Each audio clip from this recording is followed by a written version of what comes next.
Got home late from a girls' trip, only to find my suitcase already packed by the door. My husband sat calmly with a folder in his lap. He opened it and said, "I thought you might want to read some of your own texts before you go." I got back from what was supposed to be a relaxing girls' weekend in Lake Geneva, Wisconsin. It was Sunday evening, around 7:30 p.m., and I was exhausted.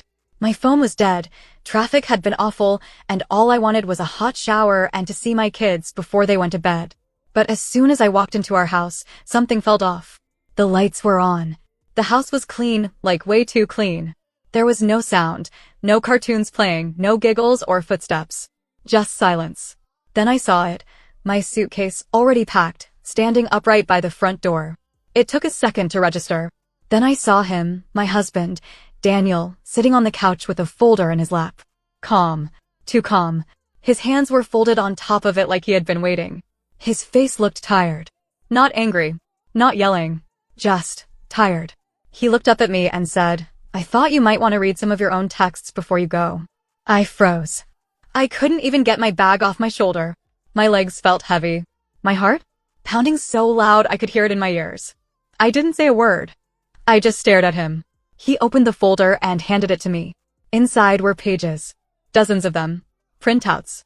Text messages. My name, my words, my pictures, highlighted, time-stamped, in black and white. It was like reading someone else's life, except it was mine. There was no denying it. No way to explain it away. I sat down slowly in the armchair across from him. I didn't even try to touch the folder again. I just sat with my hands on my lap, staring at the coffee table like it could somehow swallow me whole. "I want to hear it from you," he said. "How long?" I couldn't lie anymore. My mouth opened, and the words came out without me thinking. 6 months, I said. Just like that. He looked away, pressed his lips together, nodded once. Not shocked. He already knew. He wasn't guessing. He had proof. All he wanted now was confirmation. He stood up, walked a few steps, then stopped. His back was to me when he spoke again. "I knew something was wrong for a while. You were always distracted. Always guarding your phone. You started smiling at nothing. Not smiling at me. I didn't want to believe it, but here we are." I couldn't respond. What was I supposed to say? Sorry? "I'm sorry" doesn't begin to undo what I did. "I even asked you a few weeks ago," he said, turning around to face me. "Remember? I said you seemed distant. That something felt different. You told me I was imagining things." He was right. I had said that. I had made him feel like he was the one overthinking. I made him question his own gut. "I didn't want to believe it," he said again, his voice lower. "I didn't want to be the guy who checks his wife's phone, who hires someone to follow her. But I did, because something was off. And now I've got a folder of texts to prove I wasn't crazy." I wanted to cry, but no tears came. Not yet. He walked to the door and gently kicked the bottom of the suitcase. "It's all packed. Clothes, charger, toiletries. I didn't touch your personal stuff." I was still frozen. Everything felt surreal. Like I had left for the weekend and returned to a completely different life. "I'm not going to scream at you," he said. "I'm not going to throw things. That's not who I am. But I can't look at you right now. You're going to leave tonight. I don't care where. Hotel, friend's house. I don't care. But not here. Not tonight." "Daniel," I started. "No," he said, his voice firm. "I need air. I need time. The kids are at my sister's. You won't see them until we talk about this properly." And just like that, he sat back down, picked up the remote, and turned on the TV like he was trying to make the world normal again. I stood up. My legs felt like they weren't even mine. I walked over, picked up the suitcase, and paused by the door. "I never meant for this to happen," I said quietly. He didn't look at me. But it did. I stepped outside. The air was cold. Too cold for March. I stood on the porch, suitcase by my side, and listened to the door click shut behind me. I had nowhere to go. Nowhere I wanted to go. But I had done this. I made this mess. And now I had to figure out what to do next. I didn't drive far. Just parked at the old strip mall 10 minutes away and sat there. The kind of place where the lights always flicker and there's a 24-hour diner that smells like burnt toast and bad coffee. I sat in my car, engine running, staring at nothing, listening to the ticking of the dashboard. My phone was finally charged enough to turn on. As soon as it lit up, the messages started coming in. Not from Daniel, but from the group chat, my so-called girls' trip crew. "Marla, you okay? Did he find something? Jenna, Sarah, please call me ASAP. We didn't think he'd dig that deep. Cassie, are you safe? What happened? Safe? Safe from what, my own choices? I didn't respond. I couldn't. Because it hit me all at once. They knew. They all knew. The whole trip had been a cover. Not for just me. For all of us.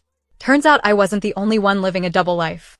The girls' trip was something we'd done once a year since we turned 30. Always the same excuse. Always the same Airbnb. But this time, things had changed. Cassie brought someone with her. A guy who clearly wasn't her husband. I didn't say anything at the time. I didn't have the right to. But now, looking back, it felt like we were all walking through fire, holding gas cans behind our backs. Suddenly, the weekend didn't feel like an accident. It felt planned. I thought I had been sneaky. Turns out, I was just another cog in the machine. Part of a pattern. And now the cracks were wide open. I didn't go to a hotel. I drove to my sister's house. She was surprised to see me at her door at 9:45 p.m. with a half-dead phone and red eyes. But she didn't ask. She just opened the door and let me in. Daniel called, she said after a few minutes of silence. He said the kids are with him. That you need space. I nodded. He's right. She looked at me hard. Do you want to talk about it? No, I said. But I did. I just didn't have the words yet. The next morning, I called into work and told them I needed a few days. Then I sat on the edge of the bed and stared at the wall. No TV. No scrolling. Just silence. Until the doorbell rang. It was Marla. Jacket zipped up, sunglasses on, holding 2 coffees like this was just a bad hangover. I figured you might need caffeine and a talk, she said. We sat outside on my sister's porch. She looked around, making sure no one could hear. He knows, I said. I figured. Jenna's freaking out. She thinks Daniel might blow this up. He won't, I said. But maybe he should. Marla didn't respond right away. Look, I know what we did wasn't right. But you're not the only one with a mess to clean up. Then she handed me something. A manila envelope. I didn't want to touch it, but I did. What's this? Just read it, she said. Inside were photos. Not of me. Of Daniel. My husband. With another woman. Not romantic. But not professional either. Holding hands. A late dinner at a restaurant in Oak Park. 2 separate occasions. Same woman. A different date each time. I felt my throat close up. Where did you get these? I asked. Cassie has a friend who looks into things, she said. We've been watching each other's backs. Why didn't you show me this before? Because I didn't think you needed to see it. And because maybe none of us wanted to admit what we already knew. I didn't say anything. I just looked at the pictures. Daniel had followed me. Hired someone. Collected receipts, screenshots, texts. But the whole time, he might have been doing something too. The woman in the photos wasn't anyone I recognized. She looked about my age. Wore a red scarf in both pictures. Leaned into Daniel like she trusted him. Suddenly, nothing made sense. Did he know I would find out? Was this some kind of mutual punishment game? Or was he just waiting for me to make the first wrong move so he wouldn't have to? Marla stood up and zipped her jacket. I didn't show you this to make it worse. I just thought, maybe you deserved the full truth. Or something close to it. When she left, I sat there holding the envelope like it was burning through my fingers. Maybe we both had secrets. But only one of us had packed the other suitcase. Now I didn't know who I was more angry with, him or myself. I didn't sleep that night. I couldn't. The photo sat beside me like a weight I couldn't lift, and every time I closed my eyes, I saw Daniel's face from the night before. Calm. Still. Like he had rehearsed it. What if he had? I started thinking about that red scarf. It seemed familiar. Not because I had seen her, but because Daniel had given me one just like it last Christmas. He said he bought it from a boutique in Lincoln Park. Expensive, soft, deep red with gold threading. I wore it once. Then it disappeared. I assumed I'd lost it. But now, that same scarf was around the other woman's neck in both photos. Same pattern. Same gold thread. That couldn't be a coincidence. The next morning, I went back to my house. I didn't text. I didn't call. I just drove. My stomach was in knots the whole way. I didn't even know what I was walking into. But I had to see him. I had to know if any of what I suspected was real. When I walked in, Daniel was in the kitchen, pouring coffee like it was any other Tuesday. He looked surprised to see me, but he didn't say anything. Just handed me a mug. The same way he used to when things were okay between us. I sat down. He leaned against the counter. I found something, I said. He didn't react. Just waited. Photos. Of you. With someone. He closed his eyes for a second. Not surprised. Not caught off guard. Just tired. You didn't deny it, I said. There's nothing to deny, he said finally. Her name is Angela. She's a friend. I laughed, but it didn't sound right coming out of me. Friends don't hold hands across the table, Daniel. He didn't look away. No, but lonely people do. That hit hard. I wanted to yell, to argue. But I couldn't, because part of me knew he wasn't wrong. I met her at the gym, he said. She teaches a wellness class. We talked. That's it.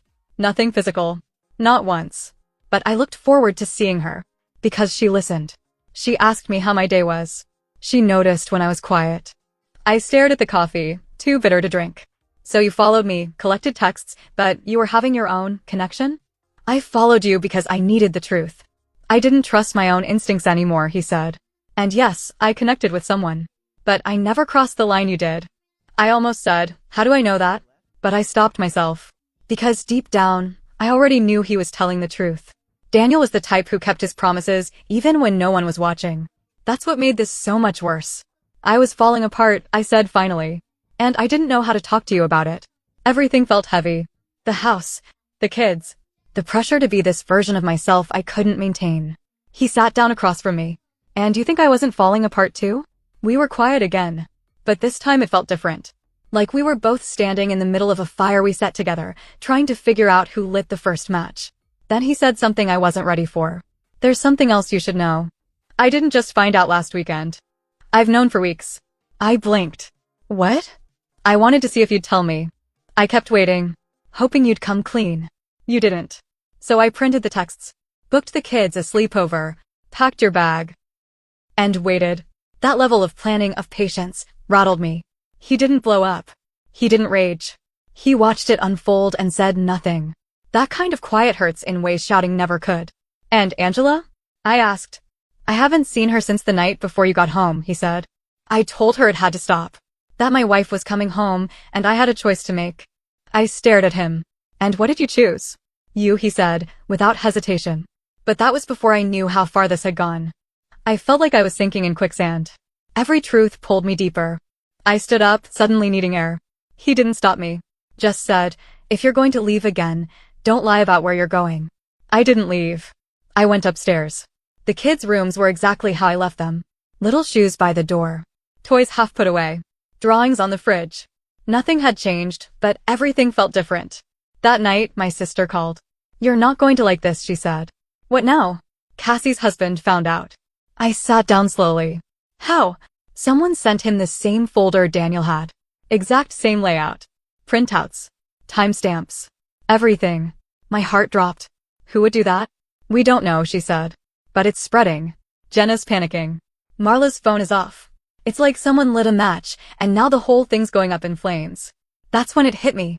Daniel didn't just find my texts. He collected them. Like evidence. Like he wasn't the only one he was watching. And maybe, just maybe, he wasn't done. A week later, I found myself sitting in a neighborhood cafe, the same one where Daniel and I used to have breakfast on Sundays before the kids came along. The air inside smelled like cinnamon and burnt espresso. I wasn't meeting him there. I was waiting for Cassie, who had insisted on talking in person.